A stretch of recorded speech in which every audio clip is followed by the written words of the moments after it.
দিদি, কি ব্যাপার তুমি এই চুপচাপ বসে রয়েছো, কি হয়েছে তোমার?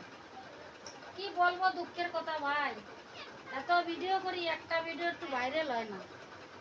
আমার দাদা বলছে আমার রাম কেলান কেলাবে যদি ভিডিও করি, সেজন্য মনে মনে ভাবছি যে কান ধরে উঠবাস করলাম, আর ভিডিও ভিডিও করবো না। আশা ছাইরো না গো দিদি, একদিন না একদিন ভাইরাল হবে, তুমি চিন্তা করো না, ভাইরাল তুমি হবাই একদিন না একদিন। তাই? হ্যাঁ তুমি একটা আশ্বাস দিলা তো? হ্যাঁ অবশ্যই। আমি কি বলতেছো, তুমি ভিডিও আমি করব? হ্যাঁ আমি আমরা ভিডিও চাই করব, তো। ভাইরাল হবো তো? অবশ্যই অবশ্যই ভাইরাল হবে। এই আনন্দতে একটু গান হোক। বলো। তুমি যে আমার